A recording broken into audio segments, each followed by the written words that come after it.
Всем привет, вы на канале Bodybuilding Russia. Сегодня у нас очень интересный обзор. Много зрителей просили записать отзыв и сдать на анализ данный белок. Soul Whey компания российская, Whey протеин. На Озоне в общей сложности на разные вкусы, если все посчитать, более 10 тысяч отзывов. На Wildberries что-то там около 5 тысяч отзывов, на других площадках даже не стал смотреть. Интересно, купили ли все эти люди правильный протеин. Конечно, когда только я выпустил первый ролик по поводу того, что мы взяли этот протеин на анализ и на отзыв, многие люди стали писать, что фуфло полное, что диарея с него, живот крутит и так далее и тому подобное. Спрашивается, зачем тогда просили протестировать, если уже сами все знаете. Ну, да ладно. В общем, я прекрасно понимаю российских наших людей, которые любят халяву. Сам тоже как бы не против ее. Поэтому прекрасно понимаете, кто хотят купить 900 грамм протеина за 900 рублей. Мне даже удалось его купить по какой-то акции за 824 рубля. Вот здесь вот я себе написал, за сколько я его купил. 824 рубля на Озоне. На Озоне, кстати, два продавца.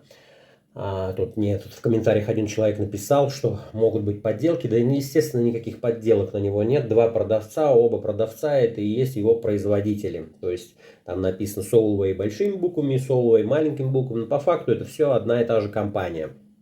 Собственно говоря, когда его попросили протестировать, не очень хотел его брать, честно говоря, потому что в первую очередь, когда просят протестировать продукт, который я не знаю, я всегда смотрю, кто производит. Введя в Яндексе компанию Soul Whey, я не нашел их сайта, нашел только группу ВКонтакте, в которой указан адрес производства и мобильный номер телефона.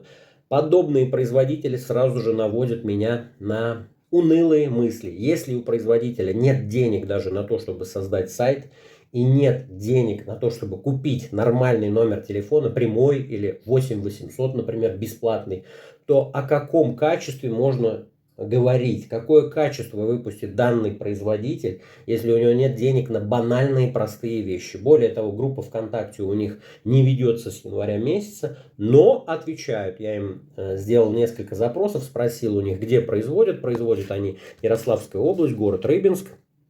Все как указано здесь. Производят, сказали, что не из своего сырья. Сырье покупают, как они сказали, за границей. А у себя только фасуют. Я спросил, есть ли у вас видео с производства? Или можно ли посетить ваше производство? На что получил отрицательные ответы. Ни видео с производства, ни посещения, естественно, нельзя. И видео нет, соответственно. Ну, да ладно. В общем, взяли мы этот протеин. Начинаем. Значит, начнем, как обычно, с лицевой части. Whey-протеин у нас 900 грамм. Написано, что не содержит глютена, не содержит аспартама и насыщен минеральной смесью. 20 грамм белка, соответственно, у нас в одной порции. Получается, одна порция у нас 30 грамм. Это две вот таких мерные ложки. Мерные ложки мы замерили. Там, в принципе, плюс-минус все соответствует. То есть в двух мерных ложках будет 30 грамм порошка. На 30 грамм порошка у нас, получается, производитель указывает 20 грамм протеина. Дальше, конечно, есть ошибки у нас. Сейчас скажу в чем. Если мы банально 20 разделим на 30, то получается, что здесь 66% чистого белка должна быть. Однако дальше производитель указывает, что в 100 граммах 64%. 64 грамма, то бишь 64%. Куда потеряли еще 2%, я не понимаю. То есть дальше уже начинается какая-то непонятная муть с этим. Дальше смотрим у них витамины и минералы. Ну, естественно, вся эта витаминно-минеральная смесь, если посмотреть дозировки, то она содержит очень смешные дозировки. Конечно, это просто маркетинговый ход, если в принципе вообще за эти деньги сюда что-то добавили, какие-то витамины, либо минералы. Идем дальше. Ну, на этикетке здесь все стандартно, ничего такого нет. Значит, что нас интересует? Ингредиенты. Значит, здесь у нас концентрат сывороточного белка, КСБ, какао-порошок. Не знаю, для чего он здесь, хотя здесь вкус банановый, вообще, по идее, не должно быть. Ароматизатор, пищевой банан, вот как раз то, что относится ко вкусу. Минеральный премикс, это витаминно-минеральная смесь. Гуаровая камедь, но это, видимо, наполнитель, уже не помню, для чего она. Подсластитель сукралоза неплохой. Или цитин соевый для того, чтобы гасить пену, ну и как бы протеин дольше хранился. Дальше здесь все по-обычному. Смешайте 30 грамм порошка. Индивидуальная непереносимость, то есть ничего такого нет. По поводу аллергенов ничего здесь у нас не указано, какие аллергены содержатся. После вскрытия, естественно, хранить не более 4 недель. Вся эта вот дурная эта надпись, про которую мы говорим с каждым российским протеином, но в следующем ролике я объясню, для чего российский производитель пишет эту надпись. Итак, значит, сдали, естественно, на анализ его на белок и начали его пробовать после получения анализа. Значит, вот так вот выглядит сам у нас протеин. Вот такой вот. Вот такой вот он у нас в мерной ложке. Значит, честно говоря, когда я его первый раз открыл и понюхал этот протеин, он мне напомнил протеин 90-х годов, когда в подвалах делали непонятно что и преподносили нам это под видом импортного протеина. Вот на запах он был точно такой же. Дальше я его размешал. Размешался он вот так вот. Собственно говоря, сейчас стряхну, покажем, сколько пены. Ну, пены прилично, чуть ли не половина коктейля. Вот сам коктейль, вот сколько пены. И выпил его. Естественно, я видел отзывы на нашем канале, что с него там будут проблемы и так далее и тому подобное. Выпил, все нормально, как бы 10, 20, 30, 40 минут, 50. Ну, думаю, да, вроде бы хорошо усвоился. И тут, ну, как бы зная ваши отзывы, я в этот день не стал выходить из дома. Подумал, лучше все-таки я посижу дома на всякий случай после употребления этого протеина. И вы знаете, ваши отзывы мне помогли. Спустя буквально 50-60 минут на меня нахлынула лавина whey-протеин от компании Soul Whey. Да так, что еле добежал до фарфорового друга. И, собственно говоря, после этого в течение дня из дома мне выходить невозможно было. И в конце концов пришлось прибегнуть к набору первой помощи начинающего потребителя спортивного питания. Лопирамид от диареи, энтерофурил у нас от отравления и также от диареи помогает. Ну, естественно, активированный уголь, чтобы это все у нас вычистить из организма. Вот такой вот первый прием этого протеина. Ну, думаю, ладно, как бы первый раз не показатель, думаю, попробую его еще разок. Взял на следующий день. Попробовал опять 30 грамм. Ну, вроде прошло нормально. Но что я определил? Первый раз, когда я его пил, у меня на дне остался как будто бы песок. Вот я сейчас солью с этого шейкера сам протеин, и вы увидите, о чем я говорю. Вот он, этот песочек. Вот я его слил. Вот он. Видно прям, что он остается на стенках. Вот он, вот он, вот он, вот. Видно сейчас его весь этот песок. Он прям буквально весь обсыпан. На дне его тоже много. И вот первый раз, когда я пил, у меня было очень много этого песка. Когда я пил его второй раз, я банку как следует перетряс, и у меня уже песка было меньше. То есть, по всей видимости, диарею и все проблемы с животом вызывает именно этот песок. Что это такое? Непонятно. Потому что я попробовал его на вкус, но на сахар он не похож. Он средней сладости, на подсластитель тоже не похож. Я даже не знаю, что это такое, что это за песок содержится в нем. Ну, собственно говоря, я перетряс банку, и второй раз у меня прошло нормально все, усвоилось без всяких проблем. Потом я попробовал его третий раз. Ну, думаю, на всякий случай нужно убедиться, как все-таки. Третий раз тоже прошло все нормально. То есть, видимо, все-таки в диарее виноват как раз вот этот вот непонятный песок. Его, кстати, если вот так вот соскоблить, снять, точнее, с шейкера, он прям ощущается, как будто это, ну, как речной песок, что ли. Ну вот, значит, попробовал я его 3 раза, и, собственно говоря, дальше на этом мой тест остановился, потому что я уже знал анализы белка. Перейдем теперь к самому интересному, анализ на белок. Значит, повторюсь, сам производитель у нас указывает, что у него содержится 66% белка в данном протеине. Итак, значит, протокол лабораторных испытаний, это у нас лаборатория Роспотребнадзора, специально для тех производителей, которые могли бы засомневаться, что что-то фальсифицировано и так далее. Мы сотрудничаем с государственным органом, поэтому если заранее забегу у каких-то производителей, есть какие-то вопросы, я вам без труда вышлю данные протоколы, все как положено, с печатями, утвержденные, заместителем главного врача. И вы можете наехать на Роспотребнадзор и обругать их, что они не так сделали анализ. Итак, значит, смотрим. Soul Whey. Так, производитель у нас Whey-протеин. И место его производства, да, ИП Марков его производит, Россия, город Рыбинск. Все соответствует. Итак, 66% белка заявляет производитель. По анализу 18% белка.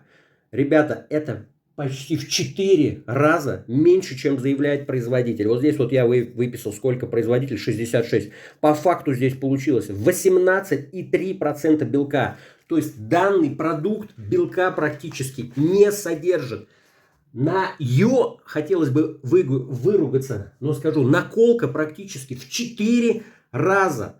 Нас обманули в 4 раза с этим продуктом. Более того, послушайте, я не зря здесь сегодня поставил Tropix от компании американской Syntrax. Послушайте, что в принципе содержится в составе. Меня что еще удивило в этом белке? Мы берем его и слушайте звук.